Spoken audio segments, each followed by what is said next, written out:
ಕಮಲಿ ಅವರೇ, ಏನಾಯ್ತು? ಯಾಕೆ ಅಳ್ತಿದ್ದೀರಾ? ಕಮಲಿ ಅವರೇ, ಯಾಕೆ ಅಳ್ತಿದ್ದೀರಾ? ಏನಾಯ್ತು?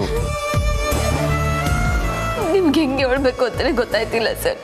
ಕಮಲಿ ಅವರೇ, ಹೇಳಿ ಪ್ಲೀಸ್. ಸರ್, ಅಮರಣ್ಣ. ಅಮರ್ ಬಗ್ಗೆ ಗೊತ್ತಾಯ್ತಾ? ಎಲ್ಲಿದ್ದಾನ ಅವನು? ಅವನೆಲ್ಲೂ ಹೋಗಿಲ್ಲ ಸರ್, ಇದೇ ಊರ್ನಾಗ ಅವನೇ.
ಅಷ್ಟು ಕಠೋರವಾಗಿ ಮಾತಾಡ್ದೆ ಸರ್. ನಮ್ಮ ಬಗ್ಗೆ, ರಚನಾ ಬಗ್ಗೆ ಸ್ವಲ್ಪನೂ ಕಾಳಜಿ ಇಲ್ದಿರೋ ತರ ಇದ್ದೆ ಸರ್.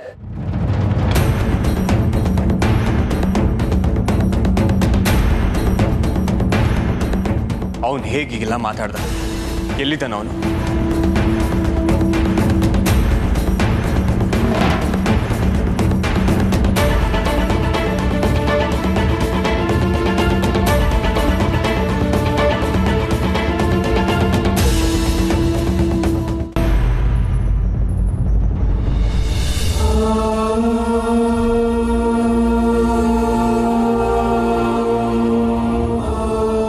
ಮದುವೆಗೂ ಮುಂಚೆ ನನಗೆ ತುಂಬಾನೇ ಕಷ್ಟ ಆಗ್ತಿತ್ತು, ಆದರೆ ಮದುವೆ ಆದಮೇಲೆ ಎಲ್ಲಾನು ಇಷ್ಟ ಆಗೋಕ್ಕೆ ಶುರು ಆಗ್ತಿದೆ. ಇನ್ಫ್ಯಾಕ್ಟ್ ನೀನು ನನ್ನ ಜೊತೆಲಿ ಇರಬೇಕಾದ್ರೆ ಏನು ಕಷ್ಟ ಬೀಳೋಕ್ಕೂ ರೆಡಿ.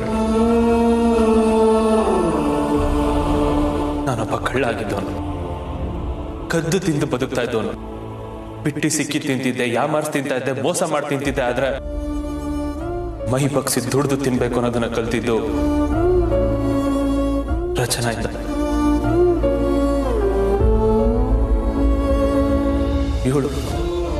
ಇವಳು ಯಾವಾಗ ನನ್ನ ಲೈಫಿಗೆ ಬಂದ್ಲೋ ನನ್ನ ವ್ಯಕ್ತಿತ್ವನೇ ಬದಲಾಗೋಯ್ತು. ಕಳ್ತನನೇ ಜೀವನ ಅನ್ಕೊಂಡಿದ್ದೆ ನಾನು.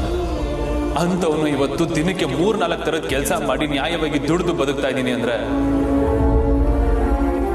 ಅದಕ್ಕೆ ಕಾರಣನೇ ಮಗಳು.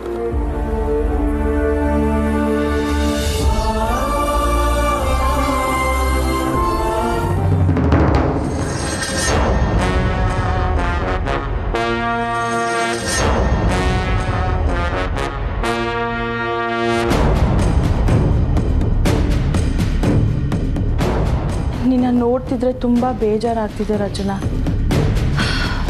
ನೀನು ಎಷ್ಟು ಹ್ಯಾಪಿಯಾಗಿರ್ತಿದ್ದೆ. ನೀನು ಇಷ್ಟಪಟ್ಟಿದ್ದ ಹುಡುಗನ್ನೇ ನಿನ್ನ ಮದುವೆನೂ ಆದೆ. ಬಟ್ ನೀನು ಮಾಡಿದ್ದು ತಪ್ಪು ಅಂತ ಅನ್ನಿಸ್ತಿದೆ. ಅಲ್ಲ, ಅವನಿಗೆ ನಿನ್ನ ಬಗ್ಗೆ ಸ್ವಲ್ಪನೂ ಕನ್ಸರ್ನ್ ಇಲ್ವಾ? ನಿನಗೆ ಒಂದು ಮಾತು ಹೇಳ್ದೆ ಸಡನ್ ಆಗಿ ಡಿಸಪಿಯರ್ ಆಗೋದಂದ್ರೆ ಏನು ರಚನಾ? ನಿನ್ನಂತ ಒಳ್ಳೆ ಫ್ಯಾಮಿಲಿ, ಎಜುಕೇಟೆಡ್ ಹುಡುಗಿ ಸಿಕ್ಕಿರೋದೇ ಅವನ ಪುಣ್ಯ. ನಿನ್ನ ಜೊತೆ ಚೆನ್ನಾಗಿರೋದು ಬಿಟ್ಟು ಅವನು ಈ ಥರ ಮಾಡಿದ್ನಾ? ಅಲ್ಲ, ಆ ಕಮಲಿಗೂ ಸ್ವಲ್ಪನೂ ಬುದ್ಧಿ ಇಲ್ವಾ? ನಿಮ್ಮಿಬ್ರು ಮದುವೆ ಮಾಡುವಾಗ ಅವಳು ಒಂದ್ಸತಿ ಥಿಂಕ್ ಮಾಡಬೇಕಿತ್ತಪ್ಪ. ನೀನು ಥಿಂಕ್ ಮಾಡಿ ಡಿಸಿಷನ್ ತಗೋಬೇಕಿತ್ತು ರಚನಾ. ಈಗ ಚಿಂತೆ ಮಾಡ್ಕೊಂಡು ಏನು ಯೂಸ್ ಇಲ್ಲ. ಅವ್ನು ಎಲ್ಲೋ ಹೊಟ್ಟೋಗಿದ್ದಾನೆ. ಅನಿಕಾ ಪ್ಲೀಸ್. ನೀನೇ ನನ್ನ ಸಮಾಧಾನ ಮಾಡ್ತಿದ್ಯಾ ಅಥವಾ ಹೀಗೆಲ್ಲ ಹೇಳಿ ನಾನು ಇನ್ನೂ ಹರ್ಟ್ ಮಾಡ್ತಿದ್ಯಾ? ಅಯ್ಯೋ ಹಾಗಲ್ಲ ರಚನಾ. ಸಾಕು ಅನಿಕಾ, ನಾನು ಆಲ್ರೆಡಿ ಹರ್ಟ್ ಆಗಿದ್ದೀನಿ. ನನ್ಗಿನ್ನೂ ಡಿಸ್ಟರ್ಬ್ ಮಾಡಬೇಡ ಪ್ಲೀಸ್. ಸಾರಿ ರಚನಾ, ನನ್ನಿಂದ ನಿನಗೆ ಹರ್ಟ್ ಆಗಿದ್ರೆ I am really sorry. Look Rachana, ನನಗೆ ಅನ್ಸೋದನ್ನ ನಾನು ಹೇಳಿದೆ. ಸಮ್ಟೈಮ್ಸ್ ನಾವು ಮಾಡಿರೋದು ತಪ್ಪು ಅಂತ ಗೊತ್ತಿರುತ್ತೆ, ಬಟ್ ನಮ್ಮ ಮನ್ಸು ಅದನ್ನು ಒಪ್ಕೊಳ್ಳಲ್ಲ. ಅದಕ್ಕೆ ನಾನು ನಿನಗೆ ಹೇಳಿದೆ ಅಷ್ಟೆ. ನಿನಗೂ ಅದೇ ಆಗಿರ್ಬೋದು. Just be brave Rachana.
Joker ಬಂದ.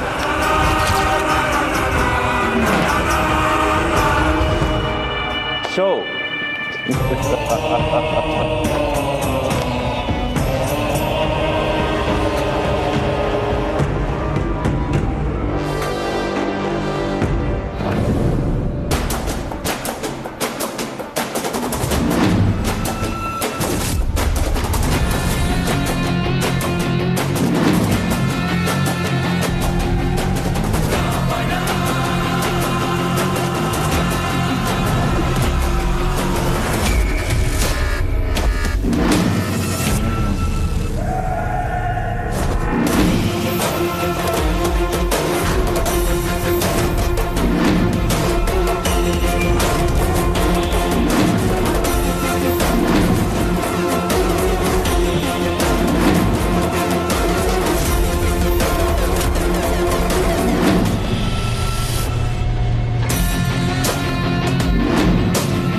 ಹೇಳು, ಯಾಕೆ ಹೀಗೆ ಮಾಡಿದೆ?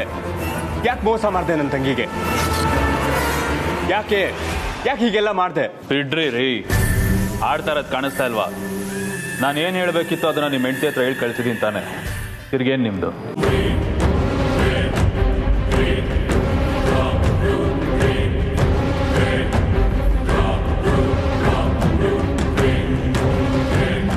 ಏನು ಹೇಳ್ತಾವ್ ನೀನು? ನನ್ನ ತಂಗಿನ ಬಿಡ್ತೀನಿ ಅಂತ ಹೇಳ್ದ್ಯಾ? ಮದುವೆ ಆಗಿದ್ದು ಬಿಡೋದಕ್ಕೋಸ್ಕರನಾ? ಏನು ಮಾಡ್ತಿದ್ಯಾ ನೀನು? ಬರ್ತಾರೋ ಕೋಪಕ್ಕೆ ನಿನ್ನ ನನ್ನ ಅಡ್ಡಕ್ಕೆ ಬಂದು ನನ್ನ ಕತ್ತನ್ ಪಟ್ಟಿ ಹಿಡಿದ್ರೆ ಆಗೋದೇ ಬೇರೆ.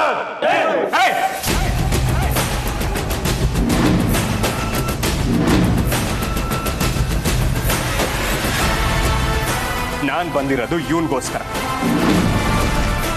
ನೀವುಗಳು ಕಿರ್ಚಾಡಿದ್ರೆ ಪೊಲೀಸ್ ಸ್ಟೇಷನ್ ಕಂಪ್ಲೇಂಟ್ ಕೊಟ್ಟು ಬೆನ್ಮೂಳೆ ಮುರಿಸ್ಬೇಕಾಗತ್ತೆ. ನನ್ನ ತಂಗಿನ ಮದುವೆ ಆಗಿ ಇವನು 3 ತಿಂಗಳಾಗಿದೆ. ಕಾಣಿಸ್ತಿಲ್ಲ ಅಂತ ಕಂಪ್ಲೇಂಟ್ ಕೊಡ್ತಾ ಇಲ್ಲಿ ಬಂದು ಮಜಾ ಮಾಡ್ತೀಯಾನೆ. ಫ್ಯಾಮಿಲಿ ಮ್ಯಾಟರ್, ನೀವು ಸ್ವಲ್ಪ ಸೈಲೆಂಟ್ ಆಗಿದ್ರೆ ತುಂಬ ಒಳ್ಳೆಯದು.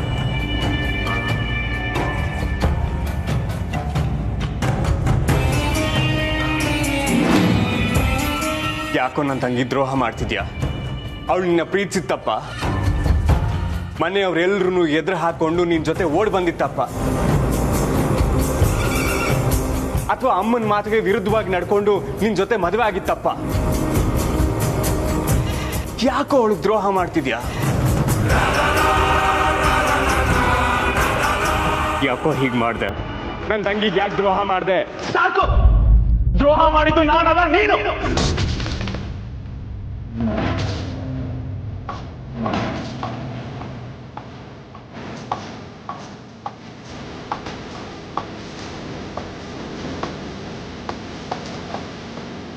ಆಕಸ್ಮಿಕವಾಗಿ ನಾನು ನನ್ನ ತಂಗಿ ನಿನ್ನ ಲೈಫಲ್ಲಿ ಬಂದ್ವಿ. ನನ್ನ ತಂಗಿ ನಿನ್ನನ್ನು ಪ್ರೀತಿಸಿದ್ಲು.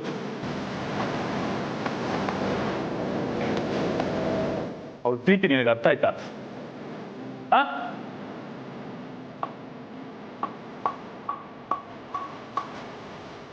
ನೀನು ಮತ್ತೆ ಈ ಕಮಲಿ ಚೆನ್ನಾಗಿರ್ಲಿ ಅಂತ ಅವಳ ಪ್ರೀತಿನ ತ್ಯಾಗ ಮಾಡಿ ಸತ್ತಲ್ಲ.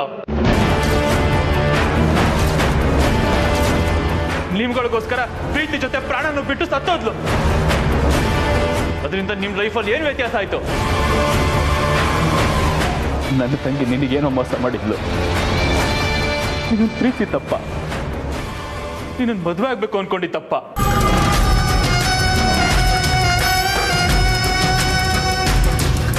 ನಿನ್ನಿದ್ದ ಅವಳು ನನ್ನನ್ನು ಬಿಟ್ಟೋದು. ದಿನ ಅದೇ ನೆನಪಲ್ಲೇ ಕೊರ್ಗಿ ಸಾಯ್ತಾ ಇದ್ದೀನಿ ನಾನು.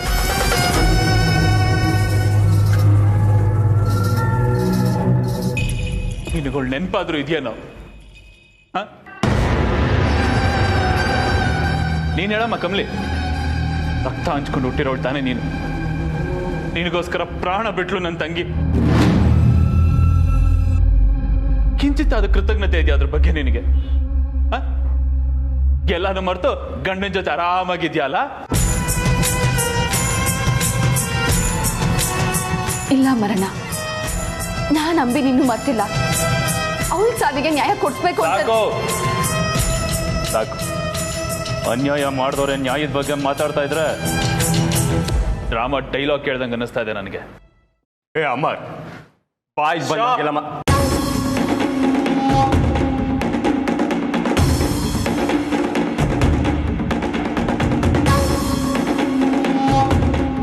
ಈಗ ನಿನ್ನ ತಂಗಿಗೆ ದ್ರೋಹ ಆಗಿದೆ ಅಂತ ನನ್ನ ಪ್ರಶ್ನೆ ಮಾಡಕ್ ಬಂದಿದ್ಯಲ್ಲ, ನನ್ನ ತಂಗಿಗೆ ಆಗಿರೋ ದ್ರೋಹದ ಬಗ್ಗೆ ನಾನು ಯಾರ ಹತ್ರ ಹೋಗಿ ಪ್ರಶ್ನೆ ಮಾಡ್ಲಿ?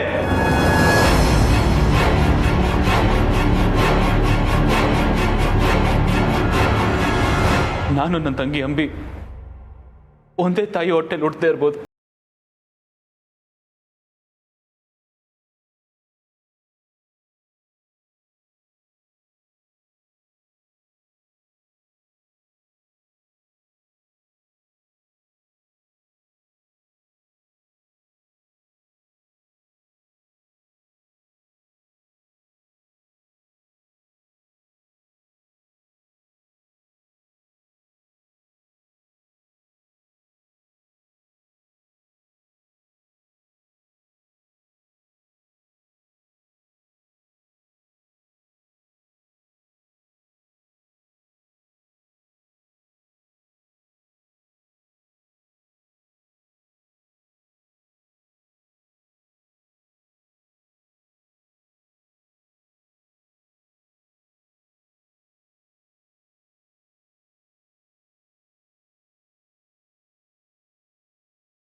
ನನ್ನ ತಂಗಿನ ಕಳ್ಕೊಂಡು ನಾನು ಅನುಭವಿಸಿದ ನೋವು ಸಂಕಟನ ನೀನು ಅನುಭವಿಸ್ಬೇಕು.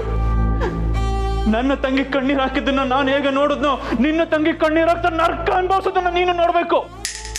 ಅದಕ್ಕೆ ನಾನು ಬಂದಿದ್ದು.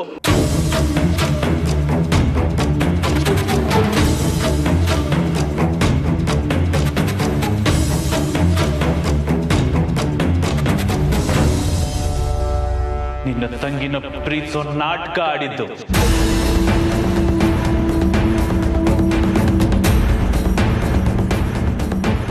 ನಿಮ್ಮೆಲ್ಲರ ನಂಬಿಕೆ ಗಳಿಸಿದ್ದು ನಾನು ಅನುಭವಿಸಿರೋ ನೋವನ್ನ ನೀನು, ನಿನ್ನ ತಂಗಿ, ಈ ಕಮಲಿ, ನಿನ್ನ ಇಡೀ ಫ್ಯಾಮಿಲಿ ಅನುಭವಿಸ್ಬೇಕು.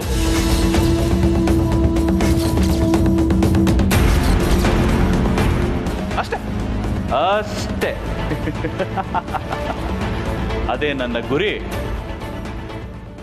ನನ್ನ ಆಸೆ.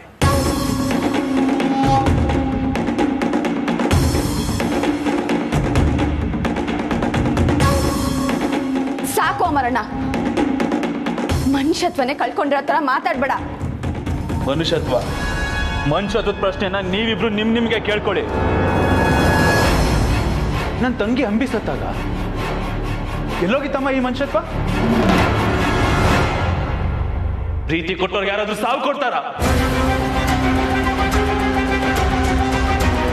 ನೋಡು, ಅಂಬಿ ಪ್ರೀತಿಗೆ ರಿಷಿ ಸರ್ ಯಾವುದೇ ತರ ದ್ರೋಹ ಮಾಡಿಲ್ಲ. ಯಾಕಂದ್ರೆ ಅಂಬಿ ಅವ್ರನ್ನ ಪ್ರೀತಿಸ್ತಿರೋ ವಿಷಯನೇ ಅವ್ರಿಗೆ ಗೊತ್ತಿರ್ಲಿಲ್ಲ.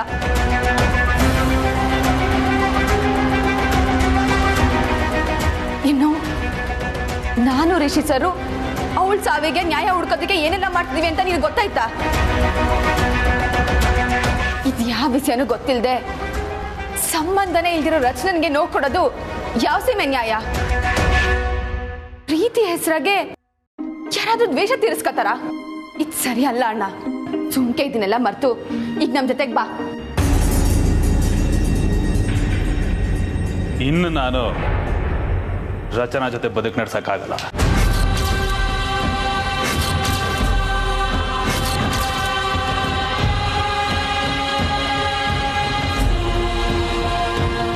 ನಾನೇನು ಅನ್ಕೊಂಡು ಅದನ್ನ ಮಾಡಾಗಿದ್ಯಮ್ಮ.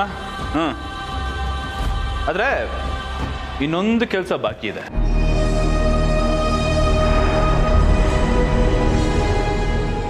ಡಿವೋರ್ಸ್.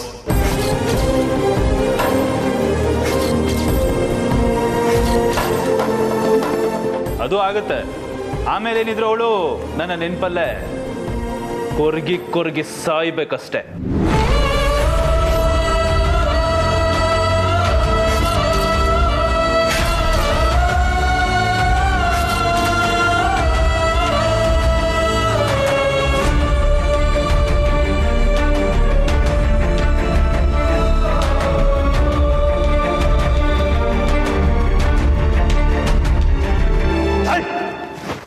ಏನೋ ಮಾಡ್ತೀಯ? ಏನ್ ಮಾಡ್ತೀಯ?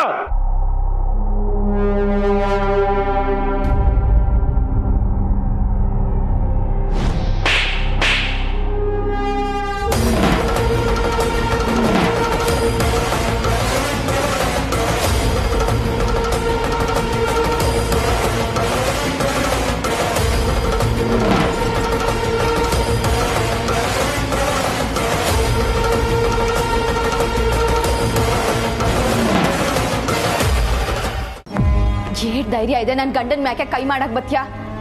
ನೀನೇನ್ ಮನುಷ್ಯನ ಇಲ್ಲ ಮೃಗನ?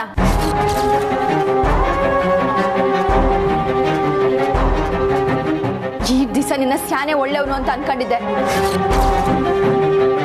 ಆದ್ರೆ ಇವತ್ತು ನೀನ್ ಇನ್ನೊಂದ್ ಮುಖನ ತೋರಿಸ್ಬಿಟ್ಟಿಯಲ್ಲ.